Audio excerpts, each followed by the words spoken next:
Guys, ito na-installan ko na siya noon. Tapos nilagay ko lang din yung jelly case niya kasi medyo madalas medyo nililitan ako kasi 5 inch lang to, no. 5 inch lang yung screen niya. Tapos maliit nga lang din yung storage niya, no? So 16 gig nga lang ito. Kaya nung nag-install ako, Mobile Legends pala yung ko, tapos in-install ko lahat ng data. Wala na tayong wala na tayong gusto Facebook, nilagay Facebook Messenger. So papakita ko lang yung natira, no. Mobile Legends pala yung naan natin. Yan agad, 1.22 na lang agad yung titira sa app still. Ang laki na pala, sobrang laki na talaga ng ng Mobile Legends. 4 gig, tapos 4.4 gig agad ang Mobile Legends. Tapos in-update ko lahat, yun ang natira. So kung gusto niyo siguro makaka-apply kayo na i-delete niyo ibang apps, i-delete niyo ibang bloatware niya para talagang kasi din siya parang wala siyang move to SD card. Kasi tingnan ko, may SD card na to, wala siyang move to SD card. May lumalabas sa SD card, titingnan ko yung storage niya. Sa storage yan. So pag kayo po format mo sa storage settings, wala yung ng apps. Tapos usually yun dapat pagka nag-erase ka ng SD card, dapat mayroong format as internal. So ito wala, format as portable lang yung nakalagay dito. Alam ko may way naman yan para matransfer yun. Kaya lang medyo complicated, medyo komplikado na kung yan. So medyo din, may risk na masisira yung SD card mo. So yun lang, kunyari kung naisipin nyo yung bilhin nito, hindi siya pang marami yung apps. Install ko lang din yung Mobile Legends para mayroon tayong ititest na games kung anong capability natin. Kung yung Antutu pala pwede natin i-install yan. Ganyan, hindi kayo mag-i-install yan, no? So, sa tingin more likely mga 2 gig. Saka yung ibang mga device info, yung mga install ko device info. Mga dalawang game. So, ito yung niya sa device info yung pinapakita ko. Ito yung niya. Redmi 5A. So, legit naman siya. Papakita ko na lang yung sa may Antutu niya. Yan. So, yung sa Antutu niya, nakuha siya ng 64,528. Tapos tingnan ko dito sa verification, legit na naman siya. Thankfully, legit na Redmi 5A siya. So, kaya maganda yung performance niya, no? Match the specify the official spec. So, legit na Redmi 5A siya. Yung nga pala, yung no? Yung speaker niya nandito sa likod sa medyo weird, no? Ito yung speaker niya, yung buong speaker niya. Hindi naman siya masyadong natatakpan, saka hindi masyadong, okay naman yung sounds niya. Medyo mahina lang yung ko ng konti. Pero ko ito yung sounds niya. So, ayun yung sounds niya.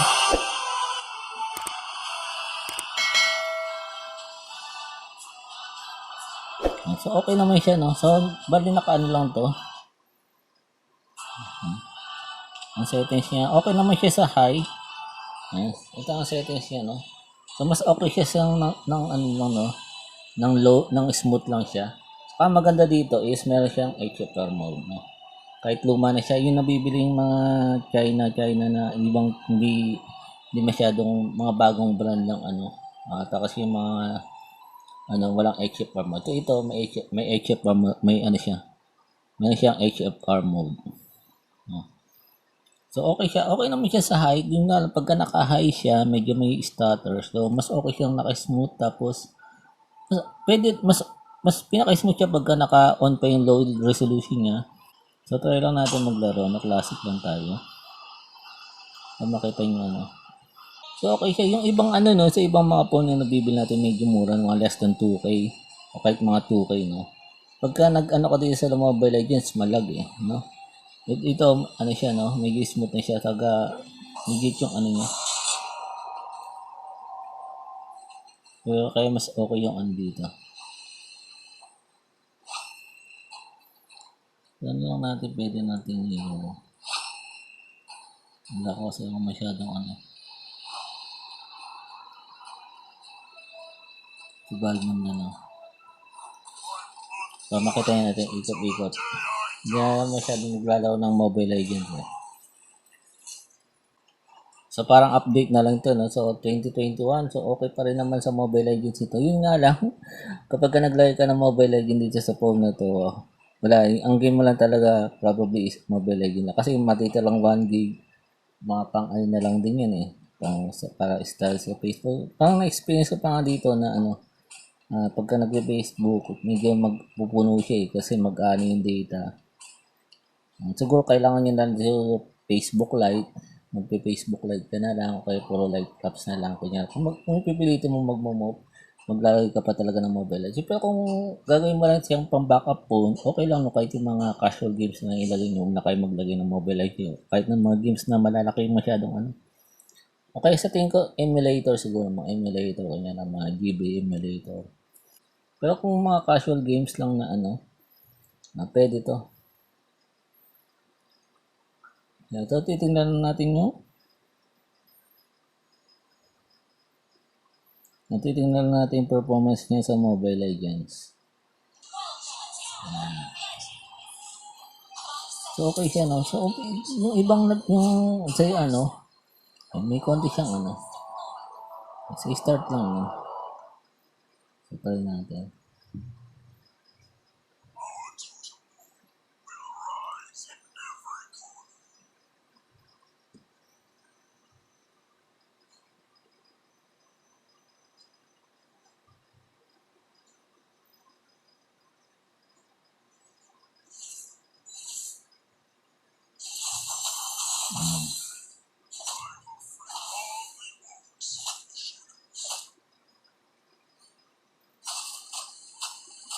So, okay naman siya kasi bakit yung screen niya medyo, ano din sa graphics yan, no?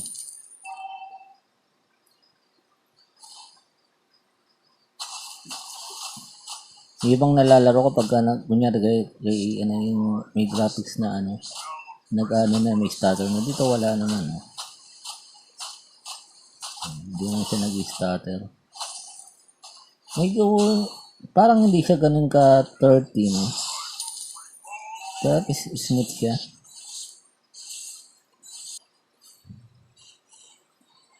Yeah, so okay naman siya. Very playable naman siya sa Mobile Legends. So ito kahit sa maraming ano na, hindi siya basta-basta nag-stutter.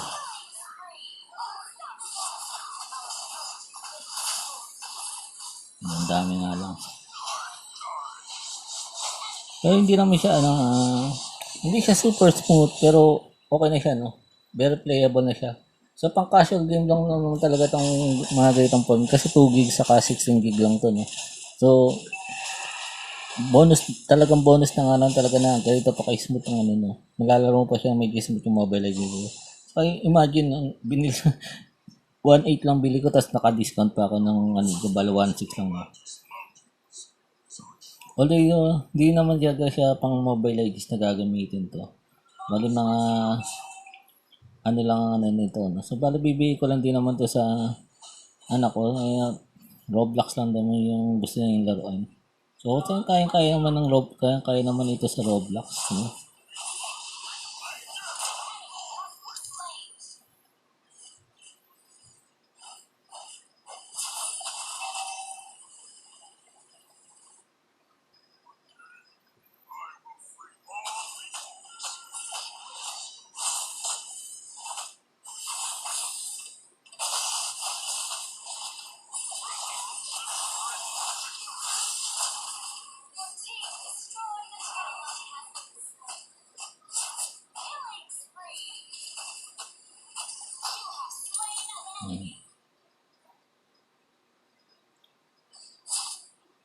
So very playable naman siya. So kaya ko lang din pinili ng tagi ng 16 gig kasi sa bata ko lang din naman ito ibibigay.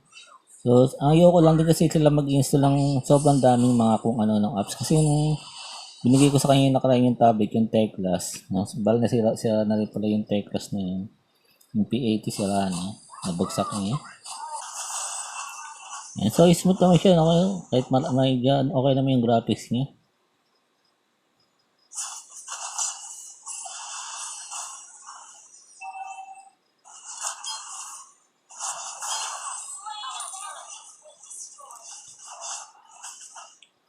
May parang status siya paminsan-minsan, pero at least bihira lang. So, kaya very playable naman siya dito.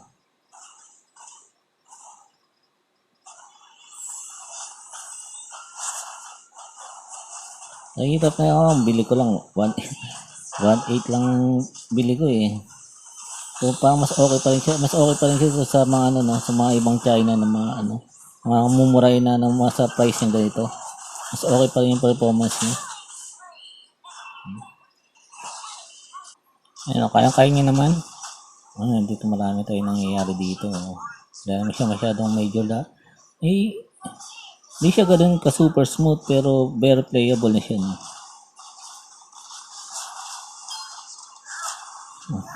Ingat.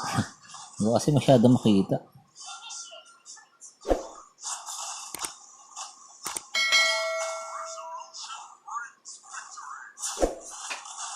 Ay, bumalik ka pa.